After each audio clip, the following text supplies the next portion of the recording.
Привет, коллеги. Знаю, давно ничего не записывал, ничего не выкладывал, но по известным причинам планы на жизнь немножко дали сбой, и так как я работаю в нероссийской компании, и действия российского государства, мягко говоря, не поддерживаю, то переезд был единственным возможным вариантом. Ну, там, пока то да сё, пока там устаканивали быт, ребенка в школу отправили, там второго в универ, и ну, еще работать когда-то надо. В общем, знаете, вы все хозяйство. Но, однако, мне удалось перевести все наработки, и я продолжил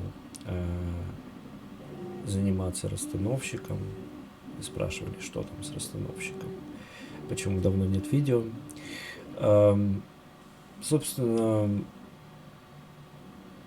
чтобы все это дело перевести, мне пришлось все это разобрать. Примерно в сентябре это все приехало, спустя 5 месяцев, и ну, нормально приехало, ничего такого там не поломалось, все хорошо, ничего не развалилось, не потерялось. А, ну, 3D принтер ехал целиком, то есть станок, чтобы его на таможне пропустили, нужно было разобрать, ну, задекларировать как 3D принтер бытовой. Ну, это такой лайфхак, если кто будет вести.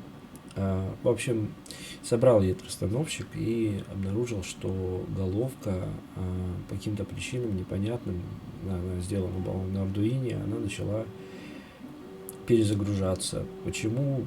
Не знаю почему. Может, что-то по питанию, может, что-то еще. И я решил кардинально решить эту проблему. В общем, да, покажу сейчас, что получилось. Вот. Что касается станка, в общем, по конструктиву там я переделал натяжение ремней, механизм, то есть напечатал новые детали по тем же посадочным местам, по тем же размерам. Получилось гораздо лучше, ремни гораздо удобнее натягивать теперь и надежнее. Вот еще я что-то так подумал, что расстановщику не нужен такой мощный стол из слотового профиля, и я, наверное, разберу стол. Я его только собрал, а вот теперь обратно разберу, потому что ну, мне нужен слотовый профиль для фрезера. Я бы собрал маленький фрезер по алюминию, из алюминия, из профиля тоже, ну, потому что он нужен. Ну, сильно нужен. Тоже объясню почему. Потом попозже немножко. Чуть-чуть, 5 сек. Итак, поехали. Покажу. В общем, это вот чуть менее чем полностью переработанная головка. Вот, теперь она рокерная. То есть рокер первый, рокер второй. Плюсы рокерной головки, в общем-то, очевидно. То есть меньше ход нужен по оси вертикальной. Не нужно учитывать, что это едет вниз, это вверх. То есть сколько там еще нужно, столько же, грубо говоря, сколько она поехала вниз, настолько же нужно продолжить движение вверх. Меньше вероятность тряхнуть компонент при движении сопла вниз, это двигается вверх. Если оно взяло компонент, то компонент может быть стряхнуть, может быть. В общем, он может сместиться. Если он уже был замерен, то может быть проблема. Дальше, что еще? Ну, скорость, понятно, скорость выше. То есть тут движение пом-пом. Всего на меньше 90 градусов. Полный ход. Вот. Сомнения были в чем? В том, что, во-первых, вот этих пружин хватит на то, чтобы вытащить сопло из патрона. Для автосмены это нужно. Второе, если этих пружин достаточно, они сильные, то проблема в том, хватит ли мотора на то, чтобы продавить эту пружину. Если и того, и другого, хватает, то тут еще вопрос, ну, не то чтобы вопрос. В общем, если при достаточно длинном плече, если плечо, чем длиннее плечо, тем больше сил нужно двигателю, чтобы это дело продавить. Внизу давление минимальное. Хотя внизу давление компенсируется растяжением пружины. То есть вообще, по идее, вся на протяжении всего вот этого вот четверти круга усилие одинаковое на моторе должно быть. Вот. И, ну, за счет того, что пружина растягивается здесь, но при этом уменьшается рычаг. Вот. То есть таким образом движение должно быть равномерным по части усилия. По части равномерности линейности движения тут, конечно, нет. Это все делается в прошивке. То есть в данном случае вот этот мотор, где он там, в общем, небольшой Nemo 17 и рокер с плечом, ой, дай бог памяти, общая длина 65, соответственно 32,5. 32,5 он хорошо отрабатывает практически всю длину, все окей. Вот с этими пружинами. И этой пружины хватает, в принципе. Можно еще немножко подтянуть, потому что вес двигателя добавился, это вот Nemo 8. И при движении, соответственно, двигатель как бы, ну, легче ему двигаться. Вот. Дальше. Дальше. Контроллер. Поехали. Контроллер. Самая, так сказать, вот, это очень компактная вещь, которую я компактнее, вернее, не компактнее, а плотнее я ничего не делал еще. Вот. То есть здесь сразу задел на 4 сопла и на 2 рокера, то есть это драйверы сопел, ну, шаговиков сопел. Вот. Интерфейс для связи RS485, программатор. Дальше, что еще есть? Питание 12 вольт. Дальше 4 соленоид, ну, не клапан, а вообще они под клапаны планировались или под что-нибудь, под электромагнитное. То есть на АО3420 тут до 4 ампер напряжение питания 12 вольт или там 9 вольт, кому как нравится. То есть если клапаны ставятся на головку, то можно их подключать сюда, использовать. Далее 4 концевика, ну впаяны, 2 разъема только, мне не нужно больше.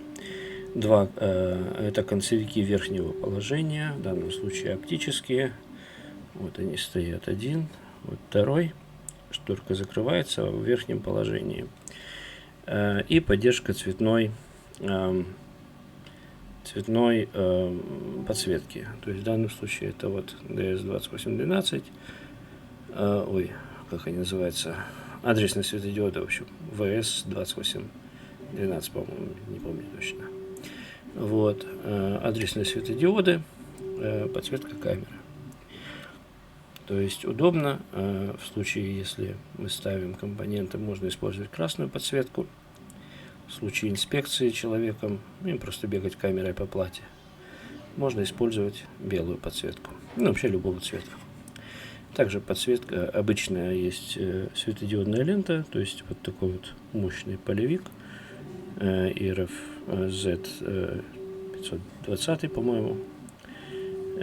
Тут разъем, джампером конфигурируется, какое питание туда подается, и включается адресная подсветка. Такой, в общем, зверь вышел. Вот, да, тут не без косяков. Оказывается, кстати, драйверы используются, это STSPIN 220, ST-шные. У них используется режим стендбай управления. Вот эти перемычки запаяны. Это у них микрошаг до 1,256. И от этих перемычек зависит набор вариантов микрошага. А микрошаг конфигурируется при помощи сигналов stepdir в режиме standby. То есть мы переводим как бы драйвер в спящий режим, выставляем stepdir в нужную конфигурацию, включаем драйвер, и он работает, ну, выводим его из стендбая, и он работает в том режиме, который задан этими двумя пинами. Вот. Плюс еще используют эти две перемычки. Вот. В данном случае тут стоит, тут с ними на самом деле косяк, им нужна подтяжка к земле, да, к земле. Потому что в данном случае они соединяются, когда мы спаиваем, они соединяются с питанием, а внутренней подтяжки у них нет, и это обнаружил уже по ходу. Вот, их нужно потянуть к земле. Вот, а иначе там черт пойми что вообще на этих сигналах. Вот. Тока хватает для этого, для работы. Второй косяк в том, что стендбай, оказывается, он инверсный. То есть, когда мы подаем туда единичку, то он выходит из стендбая. Вот. А по умолчанию там он в стендбае находится. А на эти драйверы, когда мы подаем единичку, они выключаются. По-моему, так. Тоже enable инверсный. То есть на этих enable инверсный, а на этих disable инверсный. То есть на новой ревизии я добавил инвертор, потому что нужно выключать все шаговики. Там такая логика будет, что если все моторы в верхнем положении, ну, все линейные, то мы можем задизейблить. Потому что если мы задизейблим в нижнем положении, он пам выстрелит. Вот. Потому что мотор отпустит пружину. Вот. Далее. RS485. Я с дуру поставил RS485, а она не работает 3,3 вольта. Поэтому с компом она вяжется нормально, потому что комповой этот свисток USB-шный выдает 5 вольт в шину. Когда я подключаю контроллеры между собой, контроллер основной и контроллер вот этот, они не вяжутся. Вот. Плюс само питание этих драйверов, они до 9 вольт. До 10 вольт. Соответственно, все эти моторы, они от 5 вольт питаются. Там на обратной стороне собран небольшой блок питания до 4 ампер. До 3 ампер. Вот. Так, еще есть, что у нас есть? Датчики вакуума. Датчики вакуума. Здесь в данном случае до минус 100. До минус 100 это много, я буду ставить сюда минус 10. Ну, на это уже минус 100, наверное, воткну 2. Вот. Датчики аналоговые. Вот. Нет источника опорного напряжения. Поставил в следующей ревизии TL431. То есть я добавил в следующей ревизии? Перемычки подтяжки к этим. TL431 источник опорного напряжения. Здесь, как видно, не хватает конденсаторов. И сюда неправильные посадочные места 2012. А должен стоять здесь тантал. Вот, тантал поставил. Под этими драйверами также будут конденсаторы. Блок питания перенес на эту сторону, освободив место от 817 EL. Поставил счетверенные TLP 291.4. Вот, и места сразу стало много.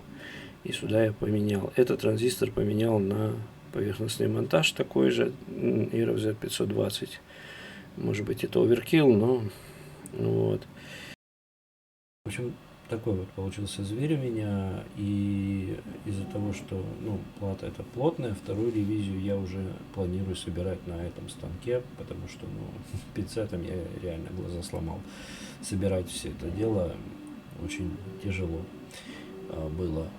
В общем, такие дела. Следующее видео я, наверное, уже сниму когда уже поставлю головку на станок, более-менее, если ничего не вылезет, то я планирую где-то в течение следующей недели, как приедет МАКС 3485, я его запаяю туда и уже увижу два контроллера вместе, потому что там еще один, ну, основной контроллер, как бы, основная идея, головка же, ну, как я уже, по-моему, говорил, я не помню, в предыдущем видео, старое, давнишнее видео, а, одна головка должна, вернее, не головка, а, основной контроллер стоит в станке, и головка управляется как бы автономно. То есть это, ну, уменьшает количество проводов и т.д. и т.п. То есть, ну, и головка умная, и она масштабируется, да. Вот, например, немножко забегу. То есть головка сама знает цикл установки, то есть цикл pick and place, знает, сколько ждать нужно. Это все не конфигурируется через OpenPNP, ну, вернее, не знаю, это прошивка головки. То есть она знает, сколько ждать освобождения компонента от вакуума, там, сколько миллисекунд, сколько при установке и сколько ждать при взятии компонента. Плюс она же контролирует наличие вакуума в магистрали, ну, вернее, в магистрали конкретного сопла. Типа взят компонент или не взят компонент, и дает там аларм. Поэтому, если ничего не вылезет, я думаю, ну, через неделю-две приедет микросхема, и я ее запаяю, поставлю головку, и уже посмотрим, как там тестовые расстановки какие-то. Вот. Там есть еще мысли по станку, например, убрать, все-таки я вот разместил все, в том числе и комп управления в подвале станка. Это не очень хорошо. Я планирую, как я уже говорил, убирать стол слотовый, и, возможно, под станком будет просто пустота, откуда, ну, которую можно как-то использовать. Хоть он настольный, но тем не менее. Вот, поэтому такой план. Все, я думаю, все. Всем пока-пока.